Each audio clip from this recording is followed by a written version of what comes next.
Sting. Der Stingelhofer. Making copies. The McStingster. Welcome to Watch Mojo. And today we're counting down our picks for the top 10 SNL cast members from the 90s. Where are they now? Old Matt's gonna be your shadow. Here's you, here's Matt. For this list, we'll be looking at the best performers from the decade and their careers after leaving the iconic show. Did we forget a favorite SNL cast member from the 90s? Let us know in the comments below. Number 10. Tim Meadows. In 1991, comedian Tim Meadows joined Saturday Night Live during one of its greatest eras. Actually, I'm hypoglycemic. I make stuff up. Hypo means make, glycemic means stuff up. He would remain for the rest of the decade, seeing several cast changeovers during his storied tenure. His work as a utility player gave him an edge on the show, blending his trademark deadpan with other great celebrity impressions. Mr. Simpson, do you even know who Dr. King was? Sure I do. He was that black woman who kicked all those people off the bus. Meadows would also go on to lead sketches as the popular ladies' man character. I'm having some problems with my self-esteem. Your self-esteem, yeah. Now what is that?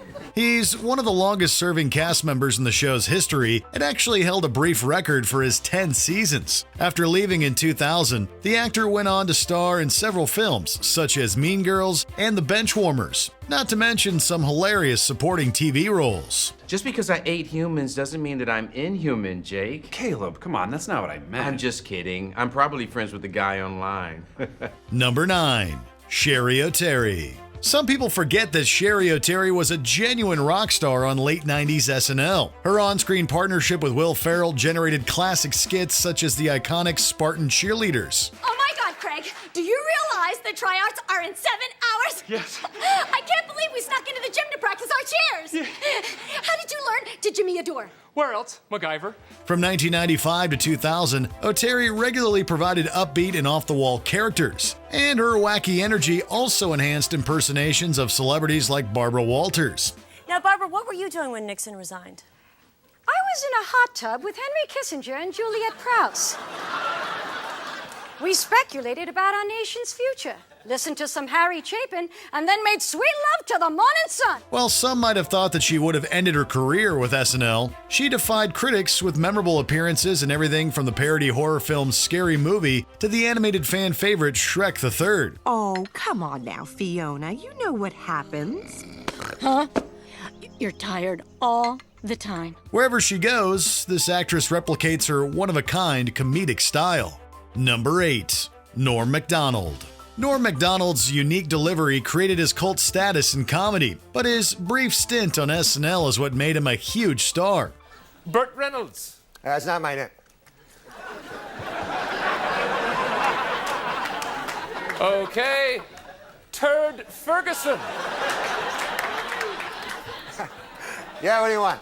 His appearances and sketches were always welcome, but his preferred position was as the anchor of Weekend Update. Defying the odds and censors, Macdonald delivered controversial jokes about high-profile news stories like the O.J. Simpson trial, which reportedly contributed to higher-ups at NBC firing him.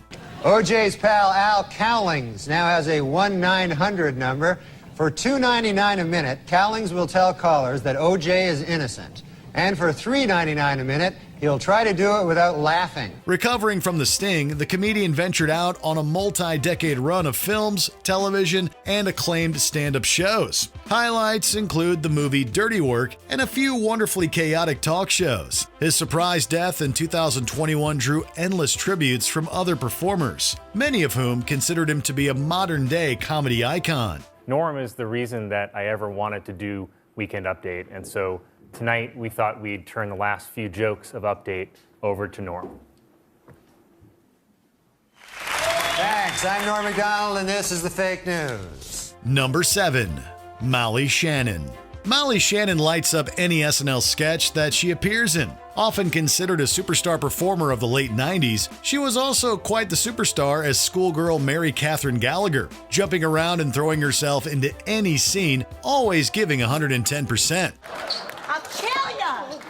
I'll kill ya! I'll kill ya! Okay. Other characters such as Sally O'Malley deliver on exciting premises with electric performances. Ladies and and gentlemen, my name is Sally O'Malley. I'm proud to say I'm 50 years old. I'm not one of those gals who's afraid to hide her age, unlike some other gals, and I like to kick, stretch, and kick.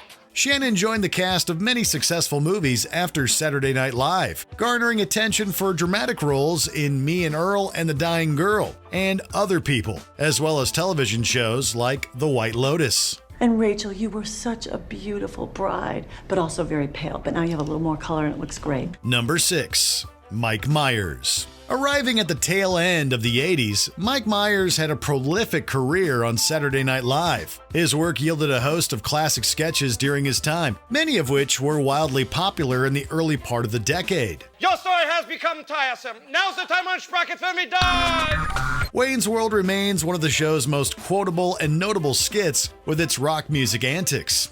You mean they're up there at the breakfast nook? Aerosmith is in my breakfast nook? Along with Sprockets and other lovable creations, Myers was primed and ready for his post-SNL career. His Austin Powers trilogy solidified his comedic talents with a host of iconic moments. Okay, name. Austin Danger Powers. Sex? Yes, please. Next to the spy parodies, the performer starred in the mega-hit franchise Shrek. With his occasional supporting parts, the comedian reminds everyone of his acting chops in both dramatic and humorous work alike. Basically, we have all our rotten eggs in one basket. The objective of Operation Kino? Blow up the basket. Number 5. Adam Sandler. Adam Sandler was part of another renaissance period for SNL in the early to mid-90s. His goofy talents elevated many sketches, including the Weekend Update desk, where characters like Opera Man offered an absurd change-up to the formula. Pero es candidato. No candidato. He also showed promise as a comedy musician with his songs celebrating everything from holidays to lunch ladies. Put on your yarmulke, here comes Hanukkah. Almost immediately after his time on the show, Sandler kickstarted a long-standing movie career with Billy Madison and Happy Gilmore. He even shined in more dramatic roles, bringing to life troubled characters in everything from Punch Drunk Love to Uncut Gems. This is one multifaceted performer who consistently reminds everyone of his endless comedic abilities. This is me, all right? I'm not a athlete. This is my way. This is how I win. Number 4. Dana Carvey. Dana Carvey might just be the best impressionist from SNL and beyond. Let the telling begin. Gonna come out with it. Here it comes. Gonna tell you, not afraid. Read my lips. After honing his skills in the late 80s, he entered the 90s as one of the program's greatest assets. His ability to play both George H.W. Bush and Ross Perot was an ongoing highlight for the election cycle in the early 90s. Because let me tell you something, I didn't get to this point by being smart or good looking, you understand? Perhaps best known as lovable sidekick Garth, a character he would reprise for the Wayne's World franchise, Carvey can also be adored in his breakout role of the church lady, among many other amazing transformations. Who was behind the wheel of our Lincoln Town car when we drove into the Crazy 8 Motel? Who could it be? Who could it be? I just can't imagine who. Could it be Satan? He would later continue his comedy with stand-up specials and occasional film roles like The Master of Disguise. If you're looking for more Dana Carvey content, check out his podcast about SNL with former castmate David Spade. Number 3. Phil Hartman. Few talents can play both a straight man and a wild character with quite the same finesse as Phil Hartman. But please, don't tell Mrs. Clinton. Jim, let me tell you something. There's going to be a whole bunch of things we don't tell Mrs. Clinton. Among the best performers to appear on SNL, Hartman's tremendous comedic timing was the most reliable aspect of the late 80s and early 90s period. He could play the father in the Matt Foley sketch or an unfrozen caveman lawyer with equal dedication. Sometimes when I get a message on my fax machine, I wonder, did little demons get inside and type it? I don't know. After being the glue of SNL for 8 seasons, Hartman went on to the sitcom News Radio. Sadly, his life was cut short when he was tragically killed by his wife in 1998. Among the most well-liked cast members ever, Hartman continues to rank high on any list for SNL. You guys up for a real run? Yes, sir. Yes, sir. Race you to the Pizza Hut! Number 2. Will Ferrell. Who doesn't love Will Ferrell? He earned his stratospheric fame on SNL through hard work and some effortlessly funny appearances. I just thought that you... You thought? You thought? You do not interrupt me! When I am busy, do you understand me? From sketches such as Celebrity Jeopardy to his Get Off the Shed guy, there's no shortage of hilarious moments from his era. Hey, there's gonna be a meeting between your ass and the palm of my hand if you don't get off the shed. Now get off the shed! Ferrell's approach just elevates every scene, with later skits like More Cowbell gaining enduring popularity. After heading out for Hollywood, he quickly became a movie star with films like Old School and Elf. You sit on a throne of lies. Collaborations with former SNL writer Adam McKay, such as Anchorman and Step Brothers, have also garnered acclaim and box office success. Years later, his work in multiple mediums, including podcasts, continues to put smiles on people's faces. You stay classy, San Diego. Before we continue, be sure to subscribe to our channel and ring the bell to get notified about our latest videos. You have the option to be notified for occasional videos or all of them. If you're on your phone, make sure you go into your settings and switch on notifications. Number 1.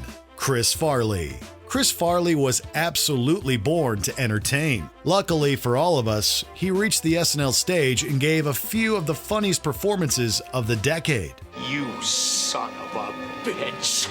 You no good damn bitch. The Chippendales audition sketch is an all-time showcase of physical comedy that helped make him famous. As motivational speaker Matt Foley, the comedian embodied one of the craziest and entertaining roles of his career. First off, I am 35 years old. I am divorced, and I live in a van down by the river.